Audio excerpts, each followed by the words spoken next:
Saudara-saudara warga yang saya hormati. Siang ini, sekali lagi, saya menerima aduan dari warga apartemen di Grogol, Jakarta Barat. Dan sekali lagi pula, aduan itu tidak membawa cerita baru. Yang berubah hanya tingkat kerusakannya, semakin parah, semakin menyakitkan, semakin melelahkan. Plafon mengelupas, tampak bercak jamur hitam. Dinding lembab, tampak bercak kehitaman. Wallpaper rusak, lemari dan kasur rusak juga. Semua itu bukan sekadar kerusakan fisik. Itu adalah jejak dari masalah lama yang dibiarkan terlalu lama. Masalah yang seharusnya diselesaikan dengan tanggung jawab, tapi justru diwariskan dari waktu ke waktu kepada warga. Yang lebih menyakitkan, saudara-saudara, bukan hanya air yang merembes.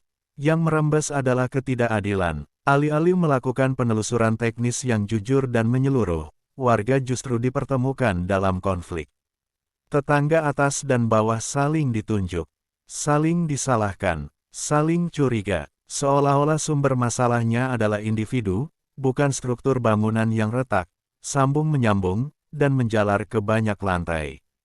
Padahal faktanya jelas, korbannya bukan satu unit, bukan satu keluarga, tetapi berlapis-lapis warga. Saudara-saudara, pola ini bukan kebetulan, ini bukan kejadian 1-2 kali.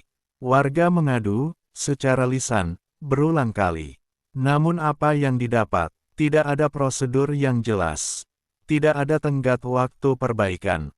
Tidak ada transparansi. Tidak ada pertanggungjawaban. Waktu berjalan, kerusakan memburuk, dan akhirnya, warga dipaksa memperbaiki dengan biaya sendiri. Sementara akar masalah tetap dibiarkan hidup.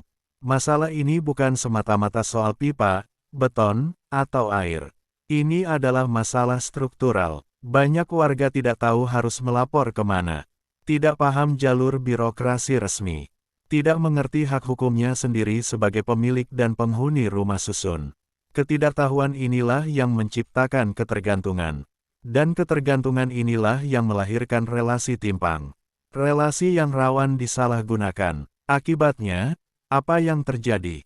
Sengketa antar warga berulang. Tetangga yang seharusnya saling menopang justru saling memusuhi. Sementara pihak yang seharusnya bertanggung jawab, seringkali berdiri di luar lingkar konflik, seolah tidak terlibat. Padahal justru pembiaran, proses perbaikan yang tidak sistematis, dan rendahnya kualitas tanggung jawab itulah yang memicu konflik horizontal ini. Saudara-saudara, ketika adu domba dibiarkan, ketika lepas tangan dianggap biasa, ketika kelalaian tidak pernah dievaluasi, maka praktik buruk itu perlahan berubah menjadi budaya. Budaya yang dibenarkan oleh kebiasaan. Budaya yang dilegalkan oleh keheningan. Dan di titik ini, izinkan saya mengatakan dengan jujur. Yang bocor bukan hanya pipa atau beton. Yang bocor adalah tata kelola.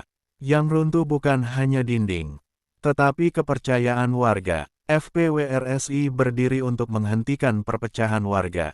Untuk mengingatkan bahwa masalah struktural tidak boleh diselesaikan dengan mengorbankan sesama warga. Kami tidak menuntut hal yang berlebihan. Kami hanya menuntut tanggung jawab, kejelasan, dan keadilan. Karena rumah susun bukan sekadar bangunan. Ia adalah tempat hidup, dan tempat hidup tidak boleh dikelola dengan pembiaran. Terima kasih.